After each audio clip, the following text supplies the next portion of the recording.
quite a bit of time in Shreve Square back in the old State Fair Classic days. You and Rogers. Yes, back as a student at Louisiana Tech. So I'm not sure the existence of Shreve Square now, and there were some places there that I probably darkened the door, and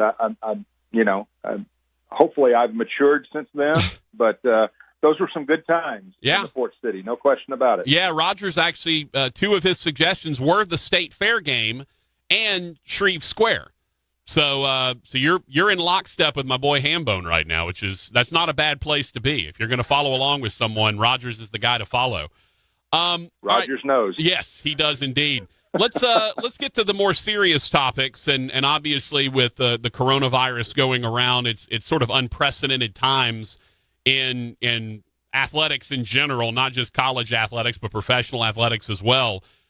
Let's back up, though, because I think the interesting aspect of where you were is you are not only trying to figure out the logistics of the Southland Conference basketball tournament, but at the same time, you're in New York in the tournament selection committee room trying to figure out what you're going to do with the entirety of the NCAA basketball tournament.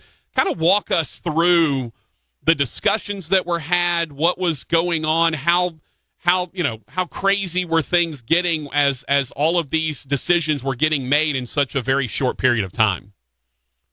Yeah, and you've kind of summed it up pretty well. It got crazy. And, the committee in New York usually goes to work on Wednesday. And we did get through a number of our kind of housekeeping measures before, we got to the selection process. But usually by the end of the day on Wednesday, we are submitting what's called the initial ballots. And those are the teams that, a select committee member may already have in the tournament at large, regardless of how they do in their conference tournament. And then another group, a secondary list of under consideration. We should have done all of that Wednesday by the time we broke for dinner. But we were already being interrupted by,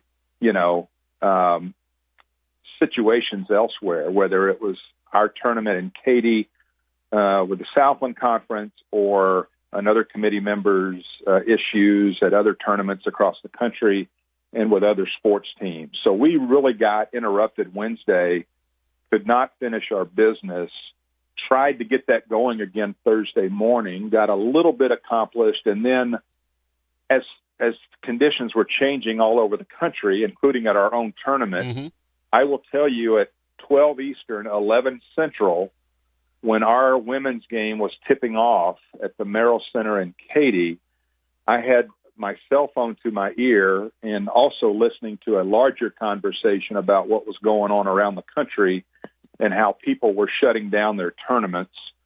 And we did not do this in a graceful manner at all, and we're very sorry that we did it this way, but we essentially pulled the two women's teams off the floor as soon as they were introduced. And that is just a horrible feeling that I felt, 1,500 miles away, but my staff on the ground pulling those young ladies off the floor, I tell you, I can't imagine what that was like. And I heard it was very emotional. But everyone was dealing with things like this around the country, and we were all uncertain. We were all reacting to things that we had never seen before. And, hard to believe now we're 2 weeks down the road, and there's still so much we don't know. We're not quite sure about the future path here, and we're trying to work in a normal way, hoping we get back to some sort of normalcy, which we don't know yet. Yeah, and it's interesting because I think people don't understand, and we had Dave Warlock, who you know very well, who's the the main media relations guy for the tournament, and we had Dave Warlock on before I think the Monday that y'all were all showing up in New York, and we were talking about the preparations for the coronavirus. We'd heard there was some talk that maybe tournaments would be played without fans. That was still kind of rumors floating around, and one of the things he mentioned is there was sort of a separate task force or a committee that was put together to handle this. And so I'm curious, how much overlap was there in decision making with this committee that's working on the entirety of the NCAA tournament as a whole versus you who are the selection committee, as well as you mentioned, there's a couple of guys in there, commissioners, ADs, that kind of thing, that have to also be worrying about their respective leagues or teams. How much overlap was there as the decisions are being made in such a quick manner? Well, it's a great question, and ultimately we were waiting on the Board of Governors, which is really above all three divisions of the NCAA, to make a final decision. And again, this is much more than just Division I. So that's ultimately the group that had to tell us what was going to happen. We could certainly, as a basketball committee, make a recommendation and make our voice known, but we weren't the deciders on that. So, yeah, there's a task force addressing COVID-19 issues that we're listening to. There are other governmental agencies that we're listening to. We're trying to keep tabs on things back home. We're talking to the White House and federal government. Not me particularly, but others that were affiliated with our committee were, and it was coming from all directions.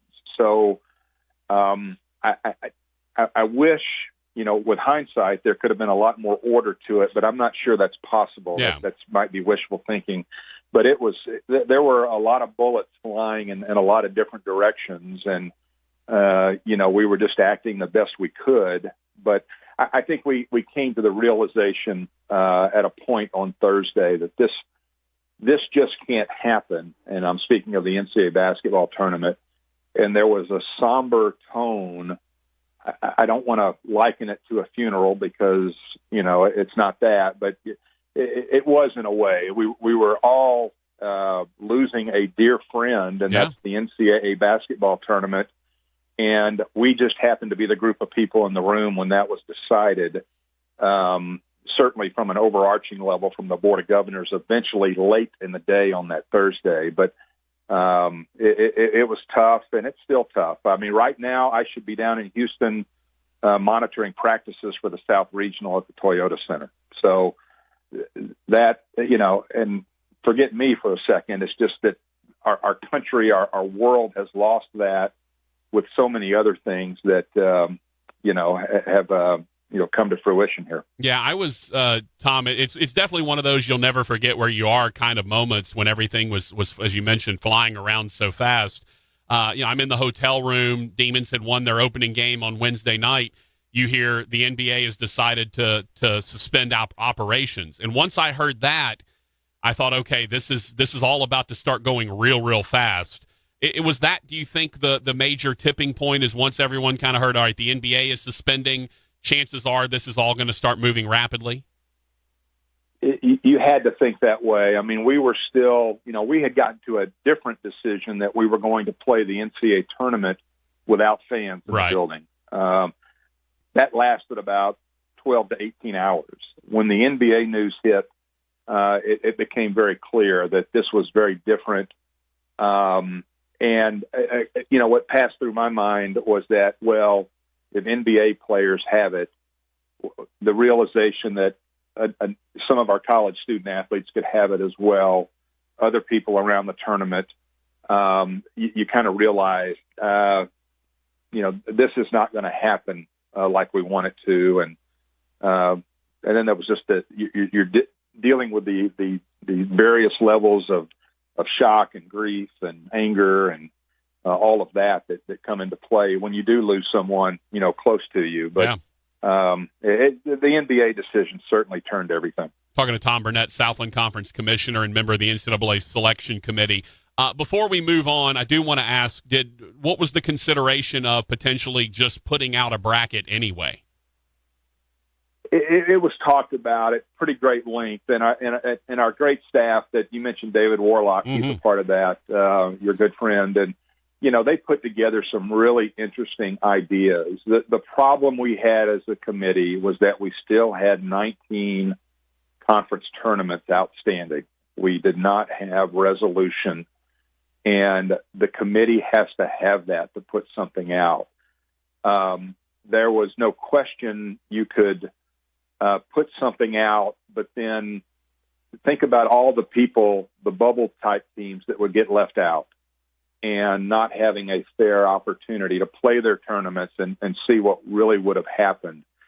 So the committee just kept getting tripped up on our information is incomplete. Mm-hmm. And to do this properly, that information has to be complete and final before we can set a field of 68 teams and then bracket appropriately. So we just could not get to that point where we could move forward.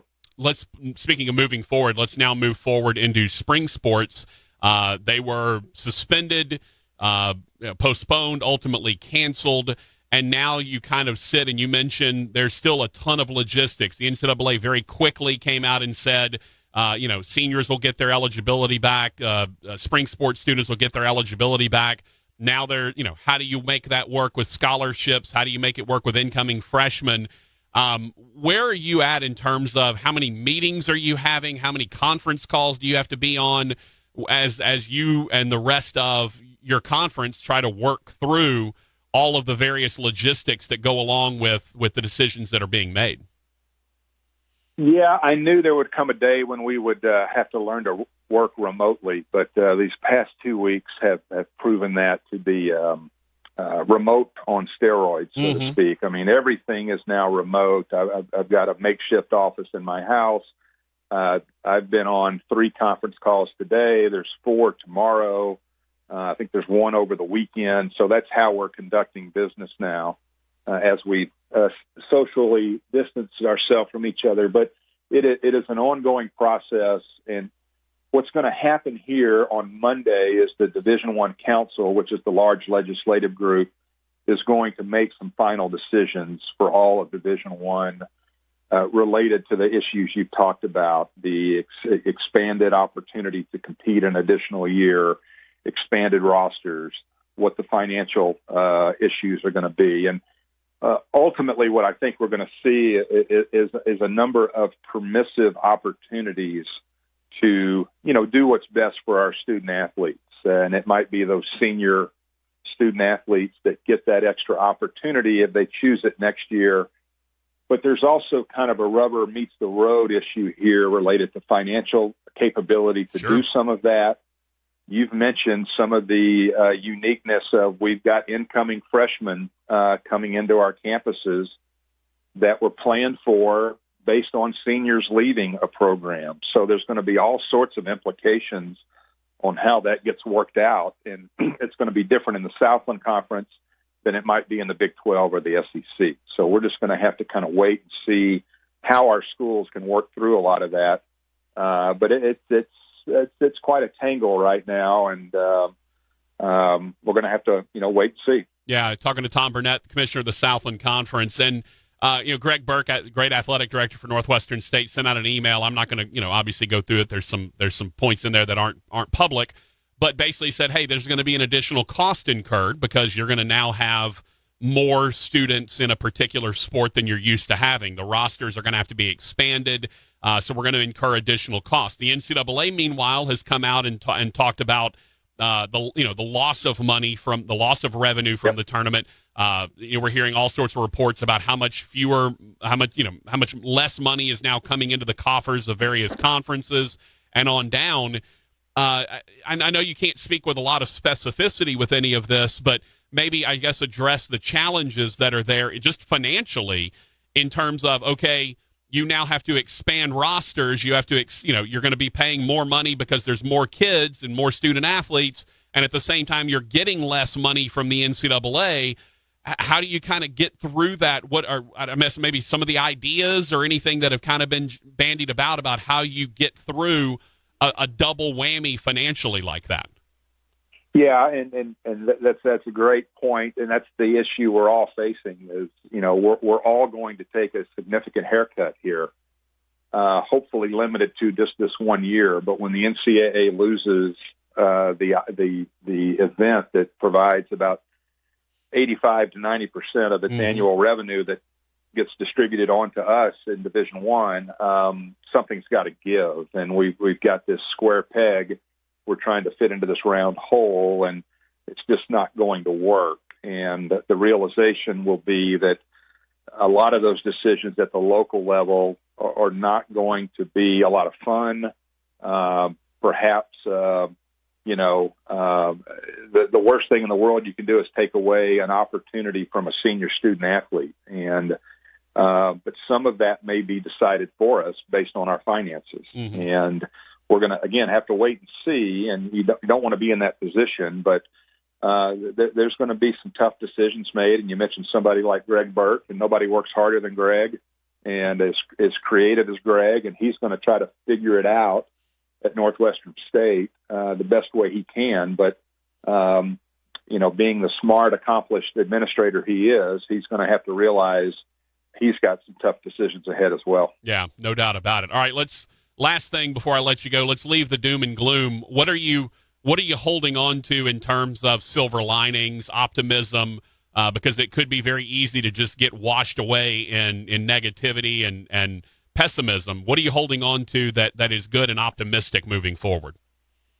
Well, I think we're all looking forward to being able to say, and it may be a few weeks away from now, but that, hey, we're back on track.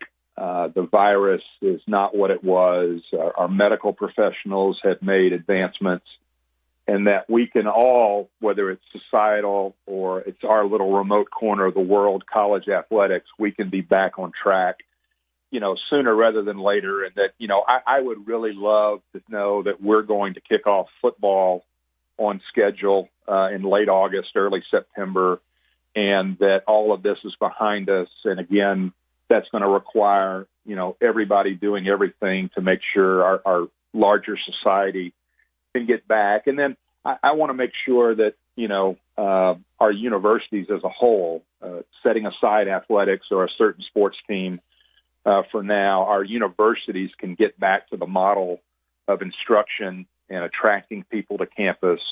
I think that's going to be a big issue going forward in all of higher ed. And, those are the things I'm looking forward to, though, to get us back on track. Tom, as always, thank you for your candor, man. I really do appreciate it. Thanks for the leadership. I know I was actually watching that Southeastern Louisiana UNO women's game, and it was as bizarre a thing as you'll ever watch while the teams were sort of warming up and you're trying to make decisions on the fly. I think you made the right decision. I know it was not an easy one. It was certainly an emotional one down in Katy, but man, thank you for the leadership and thank you for your candor. Well, thanks, Patrick. I appreciate you delivering the message. We'll talk soon. All right. Tom Burnett, Commissioner of the Southland Conference, also member of the NCAA Men's Basketball Selection Committee.